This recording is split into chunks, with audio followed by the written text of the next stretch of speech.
Doctor साहब। Sir साहब यही डॉक्टर साहब 11:30 हो गई आज और रात की।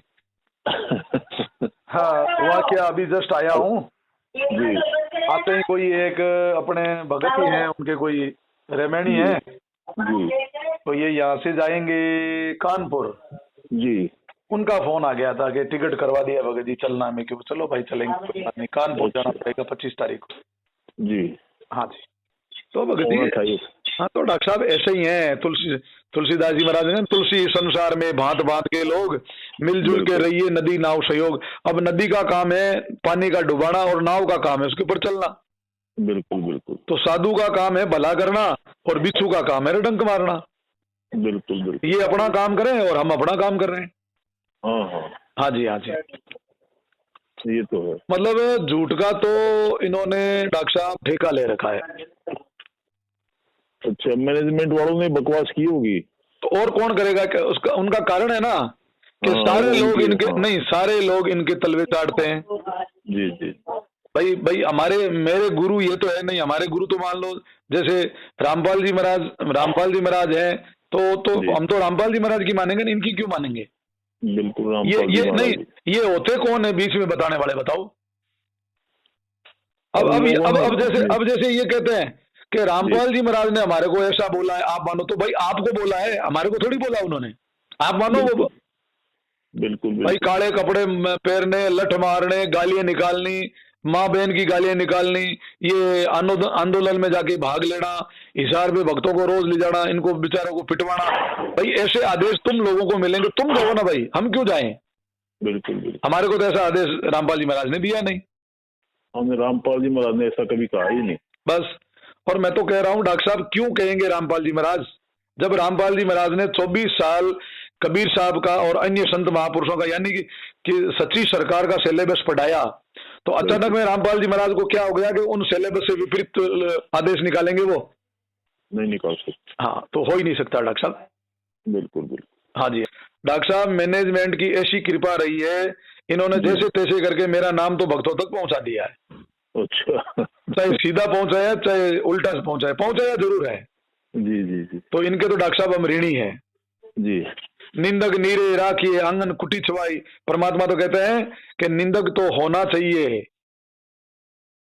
नहीं, निंदक ट्रू सेंस में होना चाहिए। हाँ जी। हाँ, फर्जी निंदक नहीं होना चाहिए। निंदक भी दो प्रकार के हैं। अब डॉक्टर साहब अगले की जैसी बुद्धि है ना वैसा करेगा वो। जी जी निंदक हमेशा, डॉक्टर साहब आज जो भी कोई आगे बढ़ा है ना डॉक्टर साहब, तो विरोधी दल और निंदकों की वजह से कोई आगे बढ़ा है। बिल्कुल बिल्कुल। हाँ जी, हाँ जी, ये वो बात भी है। सही डॉक्टर साहब, सही मायने में निंदक होगा ना तो उससे तो आदमी में रिफाइनमेंट आता है। आता है डॉक्टर साहब, सीधी सी बात है। हाँ, वो अपने आप में सुधार करता है। बिल्कुल बिल्कुल। और जो फर्जी निंदक केवल निंदा के लिए निंदा करते हैं ना, तो उससे कोई नहीं मतलब नहीं हल डॉक्टर नहीं साहब, होता। कोई बात नहीं, निंदा की भी सदगुरु कबीर साहब ने, परमात्मा ने डेफिनेशन बताई है। जी कबीर साहब ने कहा, साचा शब्द कबीर का प्रगट कहा जगमाई, जी। जैसा को तैसा कहवे ये तो निंदा नहीं। बिल्कुल बिल्कुल। जैसा को तैसा, चोर को चोर कहना कोई गुनाह नहीं है, बिल्कुल नहीं। लेकिन हम एक साहूकार को अगर चोर कहते हैं ना तो यहाँ जाके मामला हाँ गड़बड़ हाँ, है। वो गड़बड़ है। तो डॉक्टर साहब ये पूरे मैनेजमेंट और जो भगत है ना, ये निंदा जी करके जी। कि इनका बट्टा बैठ गया, इन्होंने सबकी मतलब किसी की कसर ही नहीं छोड़ी, सबकी निंदा की इन लोगों ने। बिल्कुल बिल्कुल। हाँ, यहाँ तक आज तक रामपाल जी महाराज से अगर कोई साधु समाज नहीं जुड़ पाया ना, जी जी उसका रीजन यही रहा। आज मुझे बताओ, कोई भी अगर साधु है किसी भी पंथ से है, जी जी। कम से कम अपने से तो पहले वो लगे हुए हैं ना भक्ति में। बिल्कुल बिल्कुल लगे। इसको तो मानते हो अब? बिल्कुल भाई आज तो अपन तो आजकल में कल परसों में लगे, लेकिन ये साधु समाज तो भाई चाहे उनको जैसी समझ में आई है, जैसा भी उन्होंने किया, लेकिन अपने से तो पहले लगे हुए। बिल्कुल, बरसों से लग रहे हैं। हाँ, तो अब कबीर साहब हमारा इष्ट देव क्या कहता है, क्योंकि डॉक्टर साहब अपने पास फॉर्मूला वही रहेगा जो आप देखो उस दिन अपन ने शुरू किया था। हाँ, इष्ट देव गुरु साधु बल निजबल चारों धार, जी। सतसंग सदग्रंथ विधि श्रद्धा मुदित विचार। बिल्कुल। इन चीजों में आपको श्रद्धा करनी है बड़ी प्रेम से। जी जी। तो कबीर साहिब ने कहा है, हमारे इष्ट ने ये कहा है कि साधु मेरे सब बड़े आप आपकी ठोड़, जी शब्द विवेकी पार की है माथे का मोड़। जी जी। अब मुझे बताओ, आप और हम कौन होते हैं साधुओं की निंदा करने वाले? अब अपनी कोई एग्जिस्टेंस ही नहीं है निंदा करने की। इनको देखो, जिसको देखें उसके पास क्या है? अरे तो भाई तुम्हारे जी पास क्या है? केवल तुम जी। लोग भ्रमित कर रहे हो, राग द्वेष बांट रहे हो, और अगले को कर रहे हो उसके पास क्या है? डॉक्टर साहब रामपाल जी महाराज कहते थे ना, जिसके जी। मकान शीशे के होते हैं वो दूसरों के घर पे पत्थर नहीं फेंकते। डॉक्टर साहब बिल्कुल बिल्कुल। तो ये कंगले हैं, ये कंगाल हैं, इनके 24 घंटे इनमें राग द्वेष, एक दूसरे को लड़ाना, झूठ बोलना, इनका मेन काम ही यही है डॉक्टर साहब। और फिर भी भगत कहलाते हैं। और मुझे मुझे डॉक्टर साहब बहुत बड़ा दुख है, चाहे किसी को है या नहीं है। जी आज रामपाल जी महाराज बहुत बड़ा सामाजिक काम कर रहे थे जो हमारे आंखों के सामने था। बिल्कुल। आज मानो समाज सुधर रहा था। डॉक्टर साहब इतना बड़ा जन कल्याण का काम इन कुछ निकमों ने रोक दिया। बिल्कुल बिल्कुल। मैं तो ये कहूंगा डॉक्टर साहब, इनको जन्म जन्म नरकों में जगह नहीं मिलेगी। ये तो सतलोक की उम्मीद करके बैठे हैं, लिखवा कर ले लेना डॉक्टर साहब, इनको नरक में जगह नहीं मिलेगी। इन्होंने कर्म कैसे किए हैं देखो आप। बिल्कुल। किसी आज आज आज गुरुजी बाहर होते तो समाज में क्या पता क्या क्या हो जाता। अरे डॉक्टर साहब देखो, आज बहुत से ऐसे लोग आप और मेरे जैसे हैं जो कुछ करना चाहते हैं, लेकिन कोई प्लेटफॉर्म नहीं था। बिल्कुल बिल्कुल। आज रामपाल जी महाराज ने प्लेटफॉर्म दे दिया, बिल्कुल। थोड़ी सी हिम्मत दे दी इस झूठे समाज से, जगत से लड़ने की। बिल्कुल। बाकी डॉक्टर साहब 7 जन्म इस जगत के सामने कोई नहीं लड़ सकता। सवाल है। हाँ, तो ये बातें हैं डॉक्टर साहब, इनकी तो अगर बातें करें तो हम अपना समय बिल्कुल खराब करेंगे, कोई मतलब ही नहीं है। जी जी। इनको तो परमात्मा से प्रार्थना करेंगे, ये बंदी छोड़, इनको सद्बुद्धि दें। बिल्कुल। हाँ, ताकि ये अपने भी कर्म सुधारें और इनके जो संपर्क में उनका भी सुधारने की कोशिश करें। जी जी। अब ऐसा होना या नहीं जाना है वो तो इनके कर्म जाने। हाँ बिल्कुल। तो डॉक्टर साहब अपन वापिस मुद्दे पे आते हैं, क्योंकि टाइम रात की काफी टाइम हो चुकी है। जी जी। तो सोच रहे हैं आप एक एपिसोड आपका तैयार कर दें आज। जी हाँ जी। तो डॉक्टर साहब ये आगे का आपका क्वेश्चन था, शंका, जी। क्या पवन भगत से बात करने से नामखंड हो जाता है क्या? जी। दूसरा, क्या पवन जो है गुरुद्रोही है क्या? जी। तो इन दोनों सवालों का जवाब आपको इकट्ठा ही दे देता हूं। जी हाँ जी। अब डॉक्टर साहब एक बात बताता हूं, आप थोड़ी गैर गंभीरता से इसको सुनना, जी। क्योंकि कबीर साहब ने कहा है कि मानुष सो नर जानिए जिन गट विवेक विचार, जी। जिन गट विवेक विचार नहीं है सो है ढोर घिमार। अच्छा। जिनके बुद्धि में विवेक विचार करने की क्षमता नहीं है, समझ लो वो ढोर घिमार है। बिल्कुल। क्या होता है डॉक्टर साहब? अज्ञानता से भय पैदा होता है। जी। डॉक्टर साहब भय से फिर पाखंड पैदा होता है, पाखंड से डॉक्टर साहब फिर जो है ना बुद्धि विवेकहीन हो जाता है व्यक्ति, जी जी। और फिर वो मजबूर बन जाता है। फिर उसकी मजबूरी का आप फायदा चाहे कहीं से भी उठाओ। जी। अब इसका सॉल्यूशन क्या है? प्रॉपर ज्ञान। अगर प्रॉपर ज्ञान मिल गया तो इन सबको सब है ना, सबकी सब बातें ठीक हो जाएगी। बिल्कुल। अब एक बताओ, डर कब पैदा होता है? अज्ञानता से होता है। बिल्कुल अज्ञानता से। हाँ, अब कह दिया अगर नामखंड होता, तो ये अज्ञानी लोग, इनको पता ही नहीं नामखंड होता है कि नहीं होता, तो डर गए। जी जी जी। तो ये डरेंगे तो वो लोग पाखंड करेंगे, तो पाखंड से क्या होगा? बुद्धि दिग्भ्रमित हो जाएगी। जी। फिर वो लोग सामने वाले मजबूर हो जाएंगे, उन मजबूरी का फायदा उठाओ। बिल्कुल। तो यही तो फंडा है इनका, इनको डराओ। और इस डर का अगर डॉक्टर साहब कोई अगर इलाज है, रात्रि का कोई इलाज है, वो तो है रोशनी। रोशनी के अलावा आपका अंधेरा नहीं जा सकता। बिल्कुल नहीं जा सकता। ठीक इसी प्रकार से, जैसे मान लीजिए आपकी कोई बाहर निकल रहे हो, रोड पे एक रस्सी पड़ी है, जी। आपको अज्ञानतावश भ्रम हो गया कि भाई ये सर्प है, सांप है, जी जी। तो आप डर गए कि नहीं डर गए? बिल्कुल डर गए। फिर ना जाने कितने जने को फोन कर दिया, कितने पाखंड हो गए उसमें। जी। तो सदगुरु कहते हैं कि इसका एक ही उपाय है। जी। इसका उपाय क्या है कि आप जो है टॉर्च लेके, रोशनी लेके उसको देखो वो है क्या। बिल्कुल। जैसे ही आपने रोशनी की, टॉर्च डाली, आपको पता चला वो सांप नहीं है, वो सर्प नहीं है, वो एक रस्सी है। जी। तो डॉक्टर साहब सारा भ्रम खत्म हो गया। बिल्कुल। हाँ, ये बातें हैं डॉक्टर साहब, क्या करें बताओ। हाँ, तो ज्ञान की टॉर्च लेके ही चलना पड़ेगा। बिल्कुल, आपको विवेक विचार की टॉर्च लेनी पड़ेगी। बिल्कुल। और जब तक डॉक्टर साहब आप विवेकी विचारी नहीं होंगे तब तक ऐसे ही ठगा जाएगा, ऐसे ही पाखंडी लोग पाखंड करते रहेंगे। और ज्ञान की दिव्य टॉर्च रामपाल जी महाराज गुरु जी ने दे रखी है अपने को। अब देखो उसको फिर कौन काम ले रहा है, अभी मुझे तो ये समझ में नहीं आ रहा है इस ज्ञान का क्या ये लोग अचार डालेंगे कि करेंगे क्या इस ज्ञान का? हाँ, कोई यूज नहीं कर रहे। तो इसका जवाब ये है डॉक्टर साहब कि सबसे पहले गुरुद्रोही की बात मैंने आपको पिछली बार बता दी थी। जी हाँ, बताइए।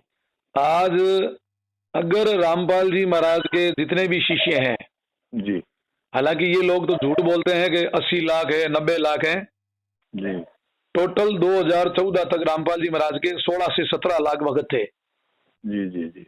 और जिस दिन ये जो कांड हुआ था जी, उसी दिन 50% भगत जी टूट गए थे। अच्छा। हाँ,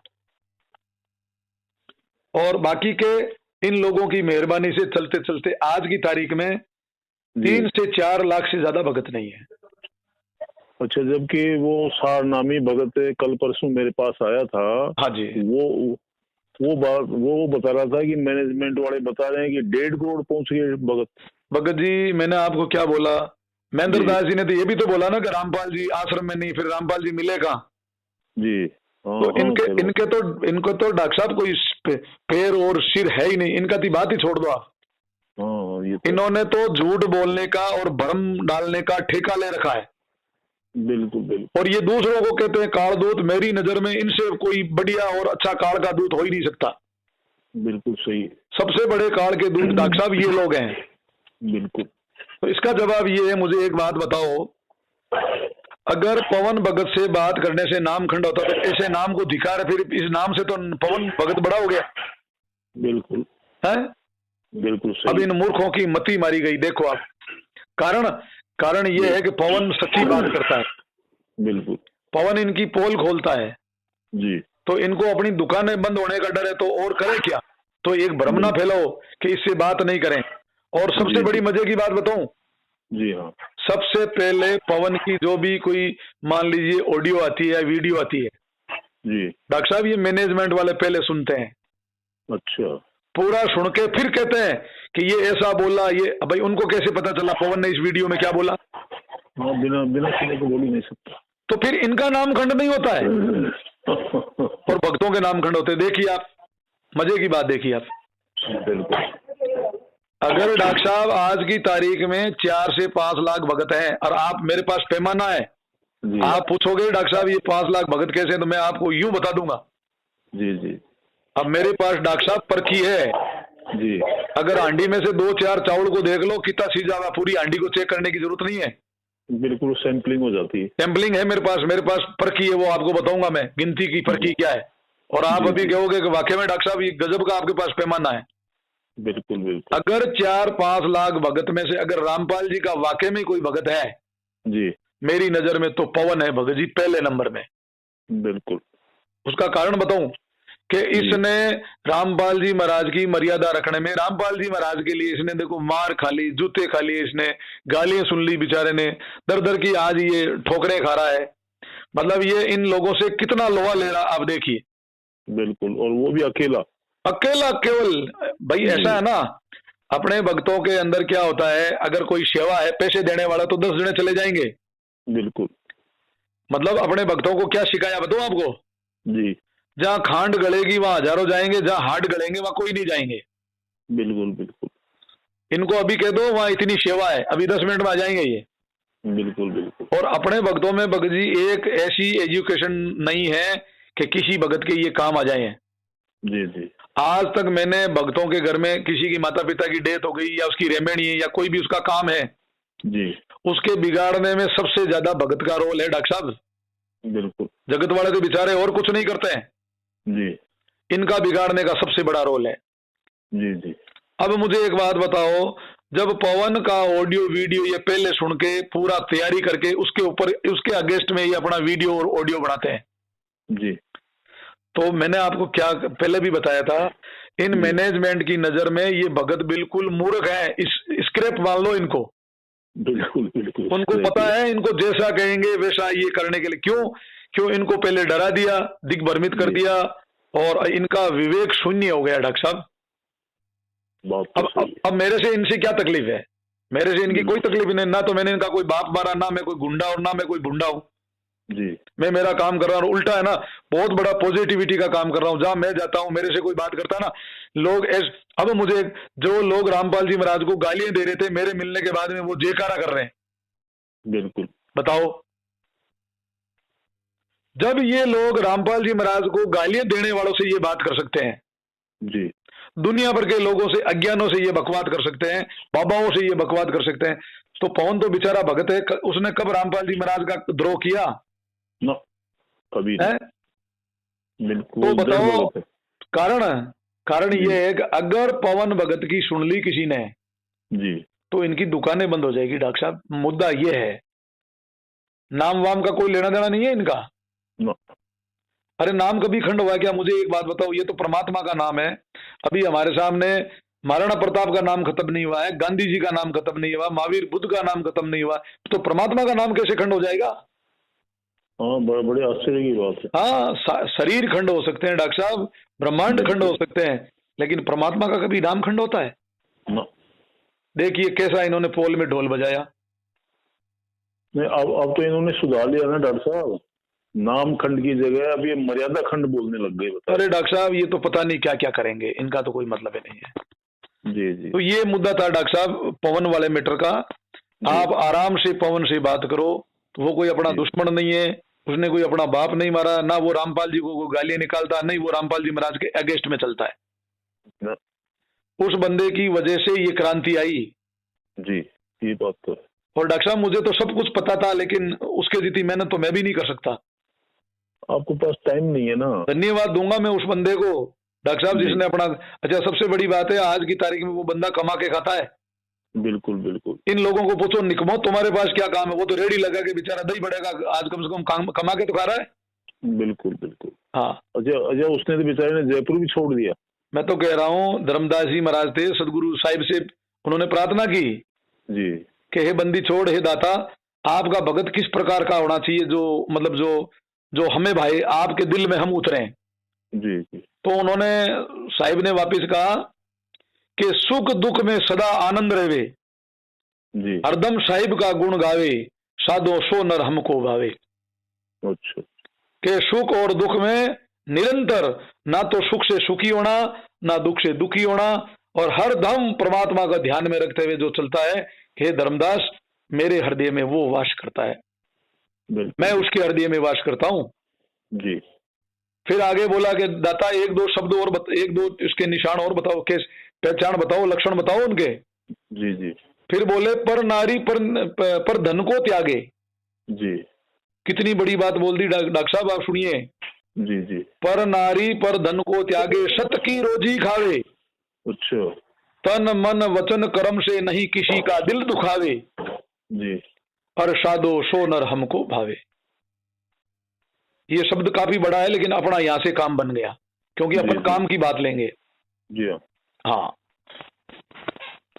तो अब आप देख लो। अच्छा, कबीर साहब ने भी कहा है, कबीर साहब ने कहा, हाथ चले पग चले नाड़ी डोले, कहे कबीर तब तक उदम कीजिए, आप खाई औरों को दीजिए। ये लो। बिल्कुल। हाँ, बिन मांगिया मोती मिले, मांगिया मिले नहीं भीख, मांगन से मरना भला, ये सदगुरु ने कभी बताई सीख। बिल्कुल। बताओ, मांगन मरण समान है, मत मांगो कोई भीख। जी जी। फिर रामपाल जी महाराज तो बार बार ये कहते थे, मांगे सो बढ़वा कहिए, दर दर फिरे अज्ञानी। बिल्कुल। तो ये बातें पवन के ऊपर सेट हो रही है या इन मैनेजमेंट के ऊपर सेट हो रही है? आप थोड़ा बताइए मुझे। ये तो मैनेजमेंट पे सेट हो रही है। तो फिर ये कैसे गुरुद्रोही हो गया? और इसके नाम, इससे बात करने, अभी आप देख लो, हालांकि मैं तो कभी रात को 1-2 बजे जब कभी कभार नींद नहीं आती, या मान लो थोड़ा आता हूँ, देखता हूँ, तो मैं देख रहा हूँ दुनिया भर के लोग मतलब अपनी शंका का समाधान अभी पवन से करवा रहे हैं। बिल्कुल बिल्कुल। हालांकि डॉक्टर साहब मेरा पवन से कोई लेना देना नहीं है, ठीक है ना, वो अपना काम कर रहा है। इन लोगों को भ्रम है, जी जी। इन लोगों को आज भी पवन से पूछ लो, मेरा कोई, वो अपना बेचारा काम कर रहा है, अच्छी बात है, कोई बात नहीं है। जी जी। और धन्यवाद देता हूं मैं।